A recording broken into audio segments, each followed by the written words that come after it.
बिस्मिल्लाहिर्रहमानिर्रहीम। अस्सलाम वालेकुम। आज 31 मार्च है और दिन है इतवार का। बहुत ज़्यादा बात हो रही है कि ये जो जजेज़ हैं, जिन्होंने 6 जजेज़ ने लेटर लिखा है, इससे पहले ये जजेज़ क्यों नहीं बोले, इन्होंने बात क्यों नहीं की, ये क्या करते रहे, इन्होंने कंटेम्प्ट प्रोसीडिंग्स क्यों नहीं की। 2 लेटर्स का हवाला दिया गया है और ये 2 लेटर बहुत अहम हैं। और ये एक तो लेटर अभी जो मैं आपके सामने उसका मतन रख रहा हूँ, ये भी इंपॉर्टेंट है, लेकिन इसके बाद जो लेटर है जो 12 फरवरी वाला है, वो तो बहुत ही ख़तरनाक लेटर है। और ये जो 6 जजेज़ का लेटर है, उससे ज़्यादा ख़तरनाक उस लेटर में लगाया गया 12 फरवरी का लेटर है। लेकिन यह भी इंपॉर्टेंट है कि 10 मई 2023 को जजेस जो हैं उन्होंने लेटर लिखा आमिर फारूक साहब को। उस लेटर में क्या है, और ये दिन बहुत अहम है 10 फरवरी, क्योंकि 10 फरवरी वो दिन है जब इमरान खान साहब को 9 फरवरी को इस्लामाबाद हाई कोर्ट से गिरफ़्तार किया गया था। और जब उनकी गिरफ़्तारी की गई, रेंजर्स ने वहाँ से उनको गिरफ़्तार किया, CCTV कैमरे वहाँ से उतार लिए गए, फुटेज डिलीट हो गई और आमिर फारूक साहब ने उसका कहा था कि कंटेम्प्ट प्रोसीडिंग्स होंगी। कुछ भी नहीं हुआ। 1 साल होने वाला है, आज तक आमिर फारूक साहब ने अपनी अदालत की जो उसका कहा गया कि बड़ी तज़हीक हुई है, तौहीन हुई है, कोई उसके ऊपर कार्रवाई नहीं की। बल्कि आमिर फारूक साहब ने इमरान खान साहब की गिरफ़्तारी को जो है वो कानूनी करार दिया था। बल्कि कभी वीडियोज़ ऐसी बनाएंगे जिसमें उस दिन का मैं अहवाल बताऊंगा कि उस दिन कोर्ट रूम में क्या होता रहा था, क्योंकि मैं उस कोर्ट रूम में मौजूद था।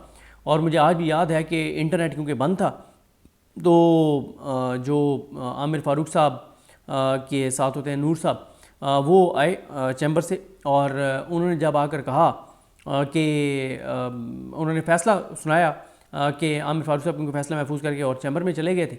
उन्होंने आकर फ़ैसला बताया कि जनाब जो अरेस्ट है उसको लीगल करार दिया गया है और जो जिस तरीके से गिरफ़्तार किया गया इसके ऊपर कंटेम्प्ट प्रोसीडिंग स्टार्ट होंगी और बाकी जो चीज़ें थी उन्होंने बताई।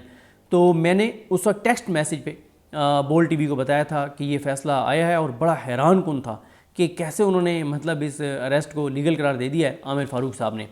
खैर, आमिर फारूक साहब ने जब ये सारा कुछ किया तो 10 मई को जजेज़ ने उनको लेटर लिखा। ये कितने जजेज़ का लेटर है? ये 6 जजेज़ की तरफ से जो अच्छा नहीं, ये 7 जजेज़ की तरफ से है।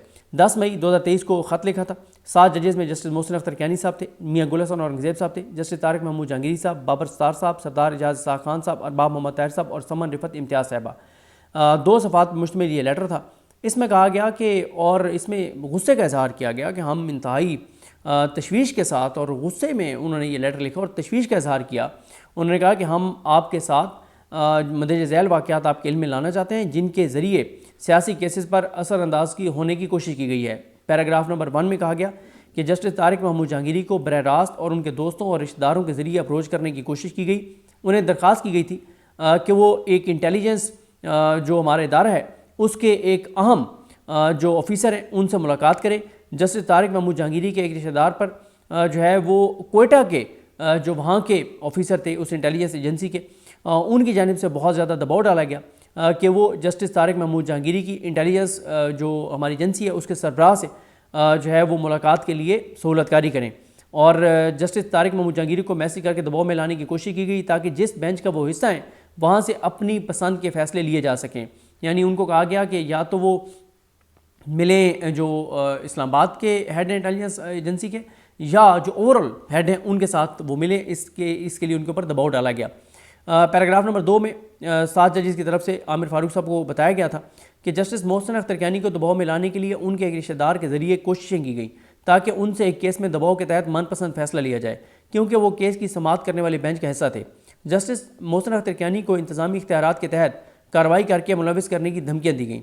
इन तमाम कोशिशों के बावजूद जस्टिस मोहसिन अख्तर कैनी उनकी कोई मदद नहीं की और ना ही ख़ुद तक उनको रसाई जो है वो फ़राहम की। मोहसिन अख्तर कैनी साहब क्योंकि टरियान केस का हिस्सा थे, बेंच का हिस्सा थे, और उसी में ही वहीं से ये सारा काम शुरू हुआ इमरान खान साहब का जो टरियान केस इमरान खान साहब के ख़िलाफ़ था।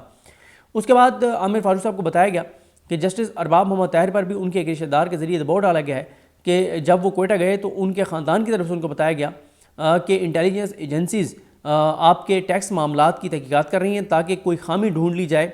और ख़त में ये भी बताया गया कि जो अरबाब मोहम्मद ताहिर साहब हैं उनसे भी रब्ता करने की कोशिश की गई है इंटेलिजेंस एजेंसी के लोगों की तरफ से, और उनको प्रेशराइज़ किया गया है, दबाव में लाने की कोशिश की गई है कि वो मनपसंद फ़ैसले जो वो चाहते हैं वो दें। 7 जजेस में ख़त में लिखा था कि हम सब की मुतफ़क्का राय है कि इंतज़ामिया और इंटेलिजेंस एजेंसीज़ की तरफ से अदालती कार्रवाइयों पर असरअंदाज होने की मुख्तलिफ़ कोशिशें की जा रही हैं और इन मामलात पर भी दबाव में लाया जा रहा है। जिन मुकदमात में हम फ़ैसले लिख के दस्तखत कर चुके हैं उन पर भी दबाव डाला जा रहा है कि हम अपने फ़ैसले तब्दील करें। और उन्होंने कहा कि इस हवाले से संगीन नताइज की धमकियाँ वाज़ेह तौहीन अदालत हैं, इसलिए हम ये तजवीज़ देते हैं कि आइन के आर्टिकल 204 के तहत तौहीन अदालत की कार्रवाई का आगाज़ किया जाए ताकि इस्लामाबाद हाई कोर्ट पर अवामी एतमाद बहाल किया जाए कि ये अदालत बिला खौफ व ख़तर इंसाफ की फरहमी कर रही है और अवाम के हकूक़ का तहफ़्फ़ुज़ किया जा रहा है। इसके साथ साथ इस अदालत के जज आइन के तहत कानून की हुक्मरानी के लिए उठाए गए हलफ के मुताबिक फ़ैसले करने के काबिल हैं। अवाम तक ये तासुर भी जाना चाहिए कि इस अदालत के जजेस आज़ाद जहन के साथ मेरिट पर हर केस का फ़ैसला करते हैं, ये उन्होंने बताया है। तो आप ये देखें कि 25 मार्च का जो लेटर है उससे 310 रोज़ पहले, यानी एक ज़ब्त की, तहम्मुल की, बर्दाश्त की एक हद होती है, यानी 1 साल तक आमिर फ़ारूक साहब को वो बताते रहे, लिखते रहे, उनके नोटिस में लाते रहे, लेकिन आमिर फ़ारूक साहब ने कुछ नहीं कहा। जो कहा वो उस लेटर में है कि उन्होंने कहा कि मेरी बात हो गई है इंटेलिजेंस एजेंसी के लोगों से और आपको अब कोई तंग नहीं करेगा, लेकिन उसके बावजूद तंग किया जाता रहा। बल्कि होता तो यहाँ तक रहा कि जो फैसला जजेस लेके आमिर फ़ारूक साहब को भेजते थे, जब आमिर फ़ारूक साहब बेंच को हेड कर रहे होते थे तो वो आमिर फ़ारूक साहब को भेजते थे, लेकिन पहुँच वो इंटेलिजेंस एजेंसी तक जाता था, पता नहीं वो कैसे पहुँच जाता था। और इसमें यह भी है कि आपको अंदाज़ा हो गया होगा कि इमरान खान की गिरफ्तारी के अगले दिन बंद कमरों में क्या हो रहा था कि जजेस बैठकर लेटर लिख रहे थे आमिर फ़ारूक साहब को कि जनाब ये हुआ है, लेकिन आमिर फ़ारूक साहब ने कुछ नहीं किया। एक चीज़ और बहुत इंपॉर्टेंट है, वो है हसनात मलिक साहब और मतीउल्लाह जान साहब ने कल रात को एक बड़ा ज़बरदस्त प्रोग्राम किया है। उसमें उन्होंने जो बातें कही हैं वो भी कुछ पॉइंट्स मैं आपके सामने रखता हूँ। वो कहते हैं कि कुछ जजेस ने काजी फ़ाइज़ ईसा को इदारे के वालिद की हैसियत से जिनकी शिकायत लगाई, काजी फ़ाइज़ ईसा ने उन 6 जजेस को उन्हीं के हवाले कर दिया। यानी जिनकी शिकायत लगाई उन 6 जजेस ने उन्हीं के आगे उनके हाथ पाँव बांध के काजी फ़ाइज़ ईसा ने उनको डाल दिया है। जस्टिस काजी फ़ाइज़ ईसा 6 जजेस को इदारों के हवाले करके मैदान छोड़कर पीछे हट गए हैं। हसनात मलिक साहब का कहना था कि जस्टिस काजी फ़ाइज़ ईसा ने 6 जजेस की तस्दीक की है।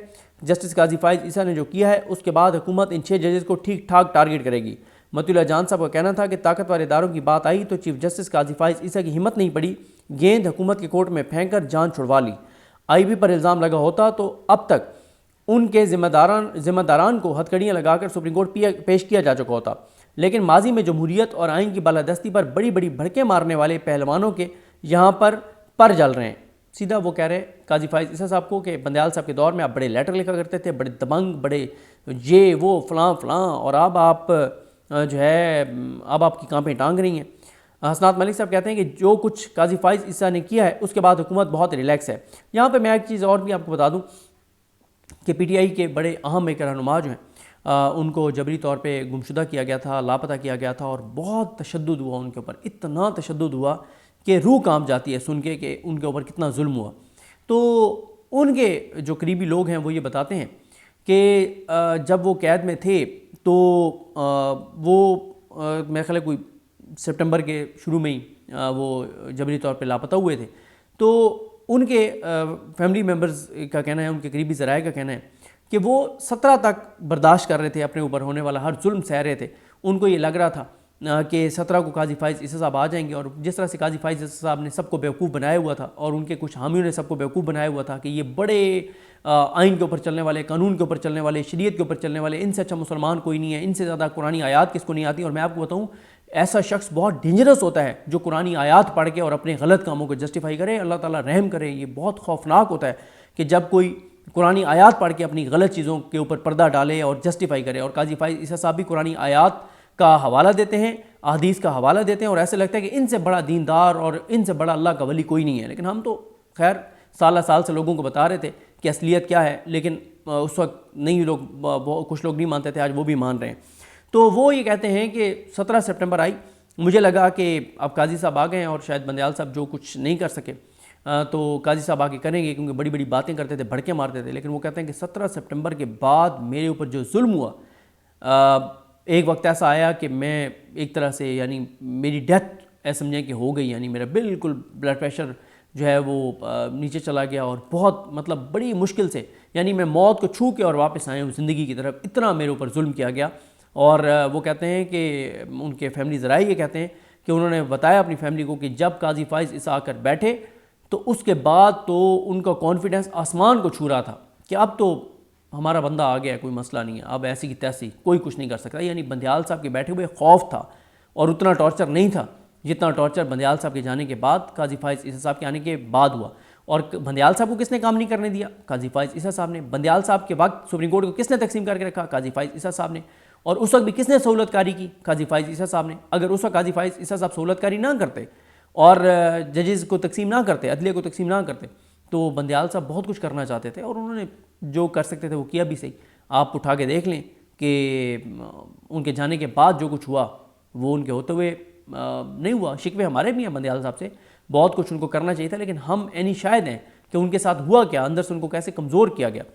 उसके बाद हसनात मलिक साहब कहते हैं कि अपनी बार जायज़ तनकीद पर सहाफ़ियों को नोटिस कराने वाले काजी फाइज ईसा अब 6 जजेस के खिलाफ नाजायज़ मुहिम पर 100 मोटो क्यों नहीं ले रहे? आमिर फारूक मतिउर जान साहब कहते हैं कि मामला सुप्रीम जुडिशल काउंसिल में टेकअप होता तो आमिर फारूक, चीफ जस्टिस आमिर फारूक के खिलाफ क्लियर कट मिसकंडक्ट बनता। हुकूमत और अदलिया मिलकर सहाफ़ियों को प्रेशराइज कर रहे हैं। जस्टिस काजी फाइज ईसा की असलियत अब सामने आ रही है। ख़त लिखने वाले 6 जजेस को अपने घर पर बुलाना चीफ जस्टिस काजी फाइज ईसा का मिसकंडक्ट है। जस्टिस काजी फाइज हसनात मलिक साहब कहते हैं कि जस्टिस काजी फाइज ईसा ने जानबूझकर सरेंडर किया है कि फेयर तहकीकात हुई तो इमरान खान के बयानी को फ़ायदा होगा। मतिउल्लाह जान साहब कहते हैं कि जस्टिस काजी फाइज ईसा ने 6 जजेस को डिच किया। कलभूषण केस, हसनात मलिक साहब कहते हैं कि कलभूषण केस में जस्टिस तसद्दुक जलानी ने आलमी अदालत इंसाफ में ढाक जज लगने के लिए बहुत ज़्यादा लॉबिंग की थी। ये ढाक जज लगे थे और जिस दिन समाअत थी कलभूषण वाली, उस दिन ये बीमार हो गए थे और इल्ज़ाम तो ये भी लगता है कि ये बीमार नहीं हुए थे, भारत के साथ इनकी कुछ साजबाज थी और ये उस वक्त बीमारी के नाम पे वहाँ से गायब हो गए थे। अब इसकी भी तहकीकात होनी चाहिए। अब तो इनका पता चल गया कि ये किस तरह का किरदार है, जिस तरह की इन्होंने ये एक्सेप्ट की है कमीशन के सरबराह बनने की ऑफ़र। उसके बाद हसनात मलिक साहब कहते हैं कि सहाफ़ी शाहिद असलम ने लिखा है कि काजी फाइज ईसा को एक्सटेंशन देने के लिए आईनी तरमीम का मसवदा तैयार किया जा रहा है। उस पर मतिउल्लाह जान साहब ने तबसरा किया कि इसका मतलब है कि हम जो पहाड़ खोद रहे थे उसके एंड में आखिर चूहा ही निकला। हसनात मलिक साहब, तो इस पर अज़हर मिशवानी साहब ने कोट ट्वीट किया कि चूहा माइंड कर जाएगा और चूहा तौहीन अदालत की कार्रवाई भी शुरू कर सकता है।